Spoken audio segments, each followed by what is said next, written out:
ہم نے رب کے حکموں کو توڑا، ہم نے پرواہ ہی نہیں کی۔ ہم سمجھے دنیا میں آئے ہیں تو ہماری دنیا ہے، آوارہ ہوں، خواہشات نفس کے مطابق زندگی گزاریں، آنکھیں بے حیائی میں لگی رہیں، سوچیں آوارگی میں لگی رہیں، کان نغمے سنتے رہے، زبان جھوٹ بکتی رہی، ظلم و جبر کا بازار گرم رکھا، عصمتیں عزتیں پامال کرتا رہا، لوگوں کا مال لوٹتا رہا، حق غصب کرتا رہا، کلیجی اور دل چیرتا رہا، لوگوں کو زخمی کرتا رہا، لوگوں کے جذبات سے کھیلتا رہا، پرواہ نہیں کی کہ یہ دنیا ہے، امتحان گاہ ہے، چند دنوں کے لیے آئے ہیں، اللہ کے حضور پیش ہونا ہے، عملوں کا حساب ہونا ہے۔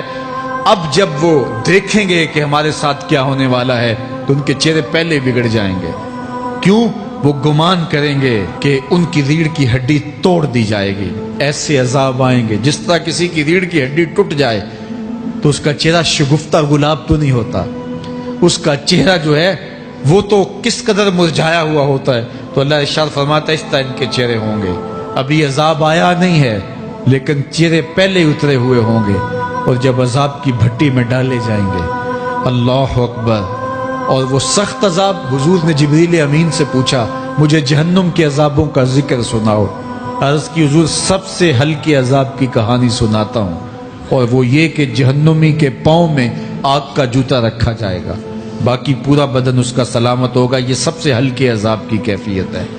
اب پاؤں میں آگ کا جوتا ہوگا، حدت، گرمی، شدت اتنی ہوگی کہ دماغ پگھل کے ناک اور کانوں کے راستے سے باہر آ جائے گا۔ پاؤں میں رکھے ہوئے جوتے کی گرمی دماغ کو ایسے چڑھے گی کہ وہ پگھل جائے گا اور ناک اور کانوں کے راستے سے باہر آ جائے گا۔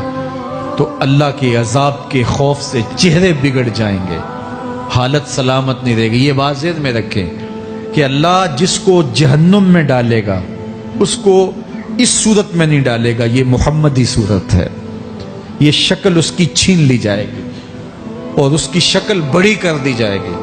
اس کا ایک ایک دانت احد پہاڑ جتنا ہوگا۔ احد پہاڑ کا پھیلاؤ 15 کلومیٹر پہ ہے، 15 کلومیٹر کا ایک دانت، اور 32 دانت کتنے ہوں گے تو منہ کتنا بڑا ہوگا۔ اس کو اتنا بڑا اس لیے کیا جائے گا تاکہ وہ عذاب کی تکلیف زیادہ سہے۔ 70 گز موٹی کھال ہوگی، اور کھال جل جائے گی تو اللہ قرآن میں فرماتا ہے ہم نئی کھال دے دیں گے تاکہ عذاب کی تکلیف اس کو گوارا کرنی پڑے۔ پھر چیخے گا، چلائے گا، ہائے مجھے پانی دو، پانی دو، پیاس کی شدت ہے۔ 70 سال تک تو اس کی کوئی آواز ہی نہیں سنے گا۔ 70 سال کے بعد داروغہ جہنم چیخ کر کہے گا کیا مانگتا ہے؟ وہ بولے گا مجھے پانی چاہیے۔ کہا جائے گا تو بے بھی ملتا ہے پانی۔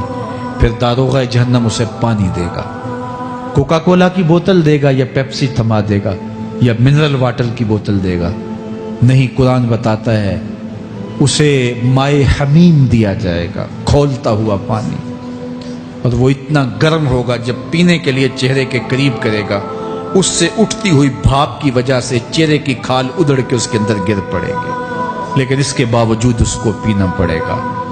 اللہ فرماتا ہے یہ دنیا ہی سب کچھ نہیں ہے، سمجھ لیا یہی سب کچھ ہے، آخرت کو بھول گئے، صبح اٹھے کام پہ چلے گئے، شام آئے آوارگی میں چلے گئے، صدائیں آتی رہی حی علی الصلاۃ حی علی الفلاح، کوئی پرواہ نہیں کی، نہ پیشانیوں نے سجدے کیے، نہ سوچوں میں پاکیزگی آئی، زندگی یوں گزار کے چلے گئے۔ ایسے نہیں، کہا ایک وہ ہوں گے جن کے چہرے شگفتہ گلاب ہوں گے، ایک وہ ہوں گے جن کے چہرے بگڑے ہوئے ہوں گے۔ اللہ اکبر، کلا اذا بلغت التراقی، یہ تو قیامت کا منظر ہے نا، قیامت سے قبل بھی ایک منظر ہے، اللہ اس منظر کو بھی بیان کر رہا ہے، کلا اذا بلغت التراقی، ہاں جب جان گلے کو پہنچ جائے گی۔ اے انسان تیرے اوپر وہ گھڑی بھی آنے والی ہے، وہ وقت بھی آنے والا ہے جب سانس اس ہنسلی میں اٹک جائے گا، جب سینے سے بھی سانس اوپر چلی گئی، اب ڈاکٹر بھی لا علاج قرار دے رہے ہیں کہ اب علاج نہیں رہا ہے، جان بس اب نکلنا چاہ رہی ہے، اور کہا جائے گا کوئی جھاڑ پھونک والا بلاؤ۔ اب ڈاکٹروں نے تو جواب دے دیا، اب سانس اٹک گئی گلے میں، چند لمحوں کی مہمان ہے۔ اب ڈاکٹروں نے کہا اب ہماری جانب سے لا علاج ہو گیا، اب لے جاؤ اس کو گھر، یا وینٹیلیٹر پہ ڈال دیتے ہیں اس کو، بس اب ہماری جانب سے کوئی اس کا علاج نہیں ہے. اب گھر والے روتے ہیں, کہتے ہیں کوئی جھاڑ پھونک والا لاؤ, کوئی دم والا لاؤ, شاید وہ کوئی دم کرے تو اس کی جان میں جان آ جائے. ڈاکٹروں نے تو لا علاج قرار دے دیا. وَظَنَّ عَنَّهُ الْفِرَاقُ. اللہ فرماتا ہے یہ تو جھاڑ پھونک والے کو ڈھونڈ رہے ہیں, لیکن جس کی سانس یہاں اٹکی ہے وہ سمجھ گیا ہے اب موت آ گئی ہے. اس کو یقین ہو گیا ہے کہ اب موت کے لمحے آ گئے ہیں, اب میں بچ نہیں پاؤں گا. اب آنکھیں تاڑے لگی ہوئی ہیں. وَالْتَفَّتِ السَّاقُ بِالسَّاقِ. پنڈلی پہ پنڈلی چڑھ رہی ہے. جب موت آ جاتی ہے تو پھر پنڈلی سے پنڈلی لپٹ جاتی ہے, اس کو پھر جدا کرتے ہیں اور جدا کر کے دونوں انگوٹھے باندھ دیتے ہیں تاکہ پنڈلی کے اوپر پنڈلی نہ چڑھے.